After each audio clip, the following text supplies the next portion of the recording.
Oh, hi guys, Howard again. Today we're having a look at my 1971 Olympus 35 DC. The letters DC stand for Deluxe Compact, and that's an excellent description for this camera. There are, however, pros and cons with this camera, so let's have a good look at those. Firstly, let's do the pros. The camera is only fractionally larger than the 35RC, so it's very small.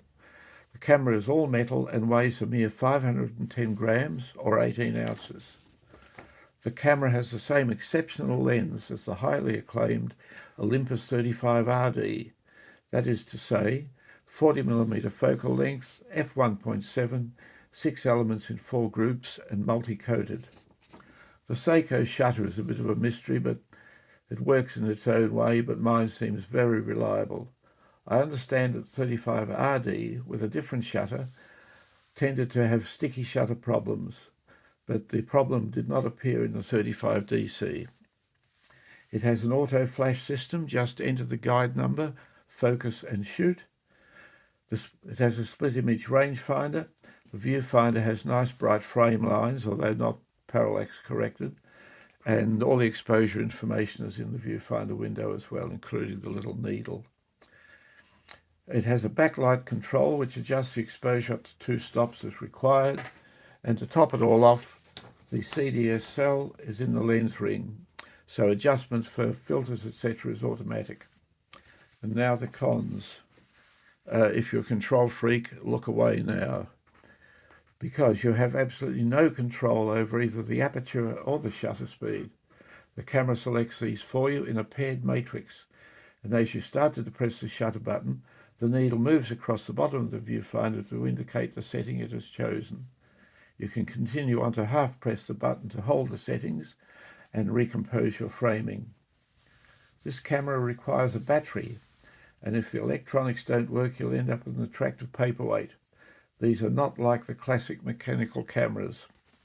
These cameras need a battery, and unfortunately the battery they need is the dreaded Mercury PX 625 1.35 volts, and since these have been unavailable for many years, you will need either a wine cell, it's WEIN, a 1.5 to 1.35 volt adapter, or a size 675 1.4 hearing aid battery with a number 9 rubber O-ring. Obviously the adapter is the best way to go. Admittedly they cost about $20, but they didn't use a nice cheap SR44 battery, and it can be used in heaps of other cameras. The ASA ring is fiddly to adjust, but the ISO ASA range is pretty good, 25 through to 800. Minimum speed 1/15 of a second, so it's not ideal for low light conditions. Okay, let's have a look at this very interesting camera.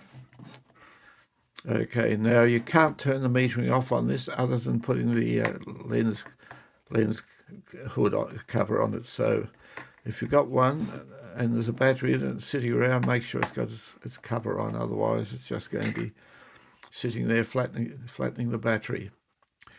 Okay, it's got a very reliable self-timer.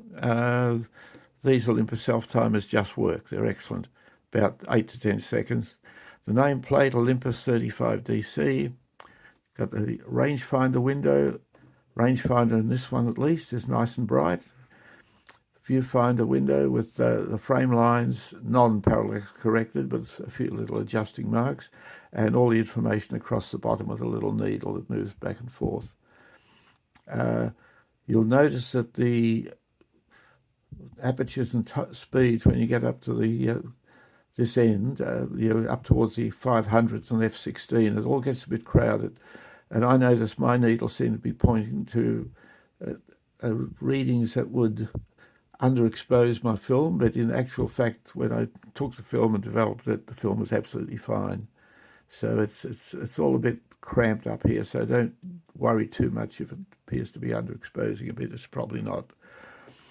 We've got the lovely Olympus F Suico lens here, f1.7, 40mm, multi-coated, as you can probably see there, and a very nice lens all round. We've got the ASA ring here for the aperture, for the ISO. I think it's set on 400. We've got a little window for the CDS cell here, and as you change this, the size of the hole changes over here to compensate. Okay, now I mentioned the fiddly to change this. To change it, you have to have it on the closest possible focusing spot, because it's that black ring there, and as you can see, if you're in on infinity, you just simply can't grab it. So make sure you're on the closest focusing thing.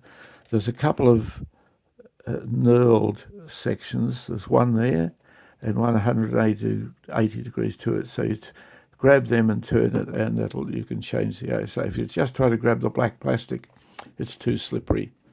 It's virtually impossible to change there, but grab the two little knurled sections and you'll be fine. Okay, bulb flashes were still around in this era, so if you want to put it on bulb flashes, you'd pull that down to the red setting, and that will give you that slight pre-firing in the shutter to allow for the lag, and for electronic flash it's up on the blue setting. And we've got the little PC socket in the middle.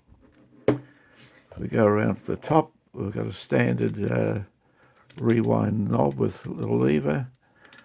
You always rewind films clockwise. We've got a hot shoe here for a standard hot shoe setting. Now I was talking about automatic automatic flash section. There's a little black wheel sticking out the back here, and we've got the guide number window up here in feet and meters.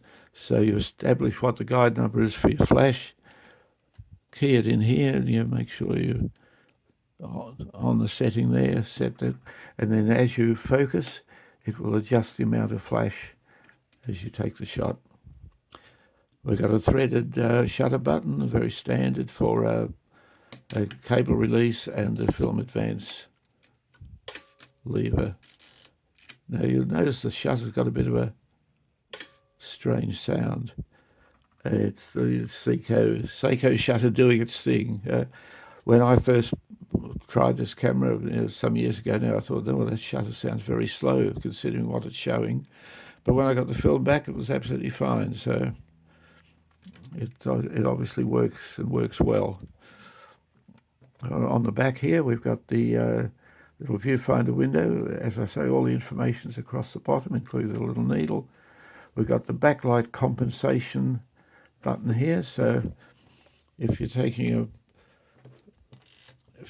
a shot that's backlit, you just simply hold it in as you press the button, and it'll adjust the exposure by up to 2 stops. All right, the back opens with a little tab down on the bottom here. Okay, so as we can see, there's a cutaway to help you get the cassette in, and also that pushes up to give you a bit more room to play with. Pulling it up will not open the back, it simply pushes up to help you get the cassette in. There's the little tab for opening the back. The take-up spool over here, you'll see it rotates anti-clockwise. So you pop the film in, drag it across. Now the tongue goes in one slot. There are quite a few slots on here. There's a number of them, but then you push it in so that it goes in one side and comes out the other. And then you wind it on, make sure it's wrapped around and gripped properly. Take up any tension with the rewind knob, just so it's sitting nice and flat. Don't overdo it. Sitting nice and flat. On the teeth, we've got a nice little extra roller here to hold everything flat. And then just shut the back. Wind it on twice. And you'll be on number 1 when you're ready to take the next shot. Now these cameras had a little thing that's, well, the Olympus Trip did it too. If you tried to take a shot and there wasn't enough light, or if on the odd occasion there might be too much light, it locks you from taking the shot. So it says, don't waste your film, and won't let you take the shot. Now there were 2 models of this. Mine's the later model. So I've got a little bypass button on the bottom here. So if I'm in a low light situation and it says, no, not enough light, not enough light, if I still want to take the shot and risk it, I can push that in as I press the button and it'll override it and let it take the shot. Now I'm still only getting f1.7 at a 15th, but that might be relatively close to what I need, so I might get a reasonable shot as a result. We've also got the film rewind button. Just push it in, it stays in as you rewind the film, and then it pops out next time you cock the camera. We got the 1.35 volt or whatever version you've managed to find to fit in there, and the standard threaded 1/4 inch tripod mount. Okay, well, that's about it. Put the lens cover back on. It really is a lovely little camera if it can get a good one. And apparently, I did an AI check on this. They are far more reliable than the RDs. The RDs invariably need at least a CLA, which is clean, lubricate, and adjust. If you're going to buy one of them, they're a lovely camera too. I think they're in the same body as this camera, so they're the same size, which is very small and super compact. And for those of you who are serious about your photography, you'll probably want an RD, but the DC is great for people who just want to go out and take photos. Okay, well look, I hope you've enjoyed this video. If you have, please like and subscribe. I've probably still got a couple of videos still to do to use up my camera supply. I'm right on the end of it now. But anyhow, look, if you've watched here to the end, thanks for watching, and hopefully I'll see you in the next one.